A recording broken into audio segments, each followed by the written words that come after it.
আমাদের অনেক বড় বড় ঢ্যামনা ঢ্যামনা নেতা ছিল যাদের মুখে আমি আজীবন শুনে এসেছি। আমরা সিপিএম এর সাথে লড়াই করেছি, অনেক ববি, অনেক অরূপ, অনেক জাভেদ খানকে দেখেছি। ওরে বাবা রে বাবা রে বাবা। তৃণমূলের ইংরেজি বলা সাংসদ, অতগুলো সাংসদের মধ্যে এই একটা সাংসদ আছে যে একটু ভালোভাবে ইংরেজি বলতে পারে এবং মমতা ব্যানার্জির খুবই প্রিয় মানুষ, চুরিতে পুরো এক্সপার্ট আছেন। ইনার অনেকগুলো কেস আছে, ইনি ইনার জীবৎকালে যেসব কাণ্ড কারখানা ঘটিয়েছেন এবং শেষ মুহূর্তে আবার এসে বিয়েও করেছেন, সেটা ওনার পার্সোনাল ব্যাপার, ওটাতে আমি যাচ্ছি না। তো আজকে ইনি বলছেন ববি, অরূপ, এরকম অনেকজনের কথাই তুলে আনছেন, ওনারা নাকি ঢ্যামনা ঢ্যামনা নেতা। তো আজকে এই তৃণমূলের গোষ্ঠীর ষষ্ঠী পুজো করবো। তোমরা ভিডিওটা শেষ পর্যন্ত দেখতে থাকো, কথা দিচ্ছি দারুণ মজা পাবে। তো চলো আর বেশি না হোক ভাট, আজকের ভিডিওটা শুরু করা যাক। তো হেই বাঙালি, হ্যালো বাঙালি, নমস্কার বাঙালি, কেমন আছো তোমরা সবাই? আশা করি অনেক অনেক ভালো আছো। আজকের একটা নতুন ভিডিওতে তোমাদের সবাইকে অনেক অনেক স্বাগত। তারা নাকি সিপিএম এর সাথে লড়াই করেছে, যেই না সরকার পড়লো সেকেন্ড দিন গিরগিটির মতো, গাদ্দারের মতো লেজ গুটিয়ে উল্টো দিকে পালিয়ে যায়। হ্যাঁ, যদি সিপিএম এর সাথে লড়াই করার কথা আছে, ববি, অরূপ এরা সবাই মুখ্যমন্ত্রীর পাশে ছিল, ওটা লড়াইয়ের নামে প্রহসন ছিল, পশ্চিমবঙ্গের মানুষকে বোকা বানিয়ে মোটামুটিভাবে কোনো রকম করে চেয়ারটাকে দখল করা। পশ্চিমবঙ্গের মানুষকে বাঁচানো এনাদের কোনো রকম কোনো উদ্দেশ্য ছিল না। সিপিএম এর যে লাস্ট মুখ্যমন্ত্রী ছিলেন বুদ্ধদেব ভট্টাচার্য, তিনি একজন সৎ মানুষ ছিলেন এবং তিনি রাজ্যে শিল্পায়নের ব্যবস্থা করেছিলেন। রাজ্যের বেকার যুবক যুবতীদের কথা তিনি প্রথম ভেবেছিলেন, নাকি শেষ মুহূর্তে এসে মুখ্যমন্ত্রী মমতা ব্যানার্জির মতো 1,500 টাকা করে ভাতা দেওয়ার ব্যবস্থা করেছিলেন। এই মুখ্যমন্ত্রী যেরকম পশ্চিমবঙ্গের উন্নয়ন করেছিল বুদ্ধদেব ভট্টাচার্য, সেই রকমভাবে আবার পশ্চিমবঙ্গকে শিল্পায়নের ক্ষেত্রে 1 নম্বরে নিয়ে যেতে চেয়েছিল। যেখানটায় সিঙ্গুর আন্দোলনটাকে একটা বড় মহামারী বানিয়ে কিছু লাশ নিয়ে রাজনীতি করে মমতা ব্যানার্জি ক্ষমতায় এসেছিলেন, সেই ববি অরূপরা ওই লেভেলের ঢ্যামনাই ছিল। আর ঢ্যামনারা কখনো কোনোদিন কারোর আপন হয় না, ঢ্যামনার সাথে ঢ্যামনা মিশে যেতেও পারে না, কারণ ঢ্যামনামিগুলো সব ধরা পড়ে যাওয়ার ভয় থাকে। তো I hope they are eating double ডিমের অমলেট। বাচ্চাদের প্লেট থেকে ভাত খাবার ছিনিয়ে ওরা আশা করি ডাবল ডিমের অমলেট, ফিশ ফ্রাই আর খাচ্ছে। হ্যাঁ, তৃণমূলের নেতারা যে পরিমাণে ডিম খাচ্ছে রাস্তায়, এমনকি মহুয়া মৈত্রও কিছুদিন আগে ডিম খেয়েছে। একটা জিনিস আমাদেরকে দেখে খুব আনন্দিত মনে হতে পারে যে কুণাল ঘোষ, যিনি সৎ একদম মমতা ব্যানার্জির খুব খাস মানুষ, তিনিও পর্যন্ত ডিম খেয়েছেন, আবার মমতা ব্যানার্জির ঘরের সামনেই। এর থেকে বড় বেজ্জতি, এর থেকে বড় লজ্জাজনক ঘটনা মনে হয় পশ্চিমবঙ্গে আর কোথাও ঘটেনি।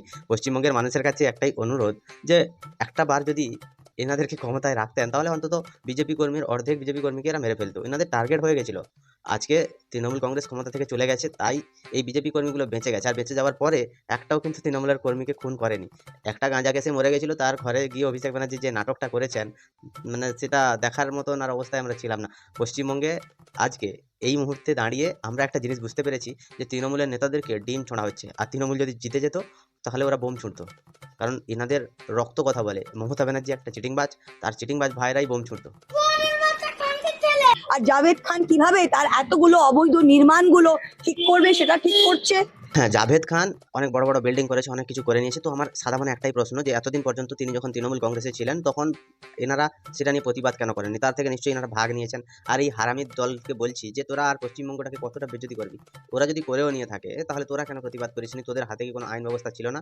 সবাই পশ্চিমবঙ্গে অভিষেক ব্যানার্জির আজকে 7 থেকে 8টা বাড়ি এবং কোটি কোটি টাকার সম্পত্তি, সব জায়গা থেকে তোলা তোলা রেকর্ড আছে, সেগুলো মুখ্যমন্ত্রী মমতা ব্যানার্জি দেখতে পাননি। জাভেদ খান এত সম্পত্তি করেছে মুখ্যমন্ত্রী জানতেন না? সব জানতেন, তবুও তাকে রেখেছিলেন মুসলিম ভোট পাওয়ার জন্য। এই হুমায়ুন কবির, এই যে ঢ্যামনার গোড়াটা, সে এত হিন্দু বিদ্বেষী কথা বলতো, সেখানটায় মুখ্যমন্ত্রী মমতা ব্যানার্জি তাকে সাপোর্ট করতেন, তার গলায় গলা মিলিয়ে কথা বলতেন, সেগুলো তিনি দেখতে পাননি। আজকে জাভেদ খান খারাপ হয়ে গেল, যে তৃণমূলটা ছেড়ে দিল, যে তৃণমূলের মুখে মুতে দিল, তখন জাভেদ খান খারাপ। যতদিন পর্যন্ত সে ছিল, তখন সত্যের পূজারি ছিল, ঠিক মুখ্যমন্ত্রীর মতো। ঢ্যামনামি আর এনাদের রক্তে রক্তে মিশে আছে। এনারা কখনো কোনোদিনও মানুষের কোনো কাজে আসেননি। ঋতব্রত তার যে মহিলা কেন্দ্রিক কেসগুলো আছে সেগুলো কিভাবে করা যায় সেগুলো করছে। আর একটা জিনিস আমি আপনাদের বলছি, ঋতব্রত নারী কেস, সেটা যখন হয়েছিল, সেটা তোমাদের দলে সে তখন ছিল না। তবে একটা কথা বলি, যে ঋতব্রতকে কেন নিয়েছিল? তাহলে তোমার দলের দলনেত্রী ঋতব্রতকে জামাই আদর দিয়ে কেন তার দলে নিয়েছিল? নিশ্চয়ই তার পেছনে স্বার্থ ছিল। কংগ্রেস থেকে জিতে আসা বাইরন বিশ্বাস মাতালটাকে তোমাদের দলে কেন নিয়েছিল?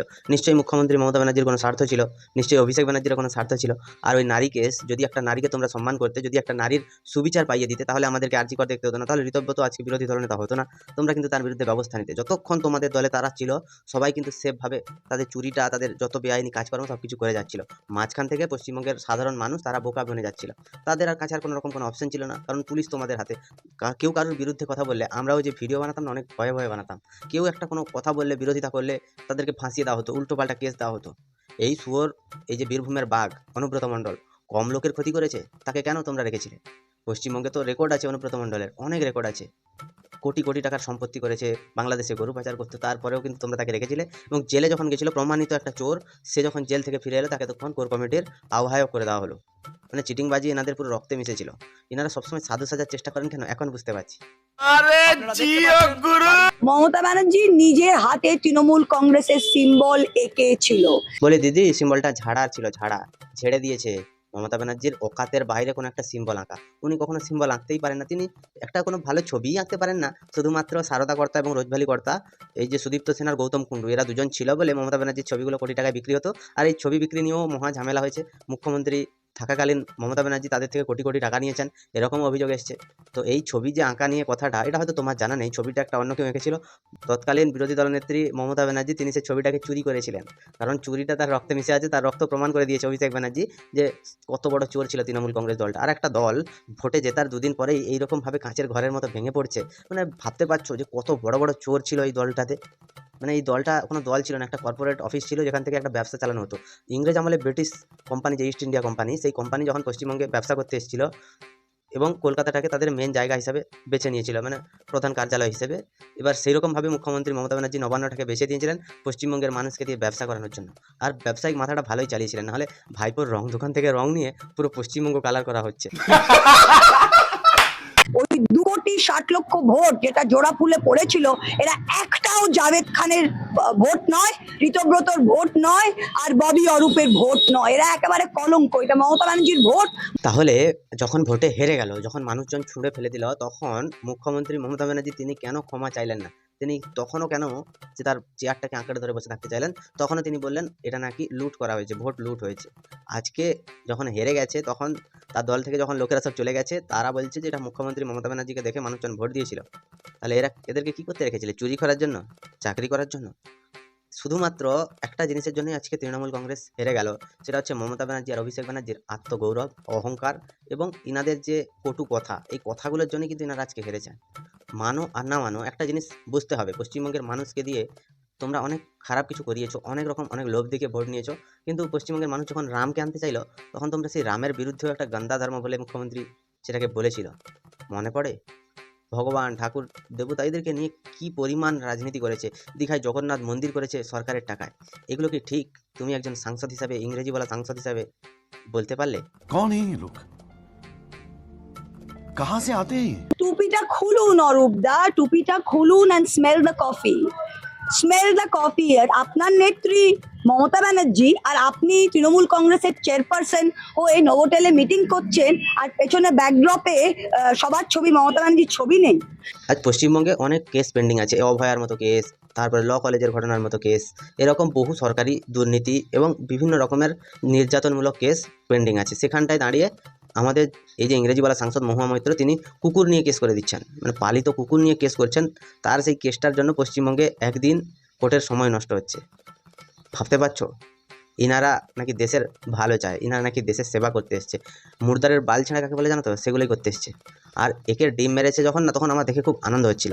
ইনারা বলছেন যে ইনারা সমস্ত মহিলাদেরকে লক্ষ্মীর ভাণ্ডার দিয়েছেন, তো পুরুষদেরকে কোন লক্ষ্মীর ভাণ্ডার দিয়েছেন? এবং একটা মানুষ তার 12টা অ্যাকাউন্টে 12,000 টাকা করে প্রতি মাসে লক্ষ্মীর ভাণ্ডারের টাকা পেত। মানে সরকারের টাকা কীভাবে নয়ছয় হয়েছে, কীভাবে এনারা আত্মসাৎ করেছেন। যেখানটায় যাচ্ছে সেখানটায় দুর্নীতি, দুর্নীতির কোনো সীমা নেই। আর এদেরকে সাহায্য করার জন্য পশ্চিমবঙ্গে একটা নতুন দাওয়াই আনলে ভালো হবে, যে পুরো জনগণের সামনে ছেড়ে দাও, জনগণ ডিম মারুক, ইট মারুক, যাই মারুক, মোটামুটি এনাদেরকে সাহিত্য করে দেবে।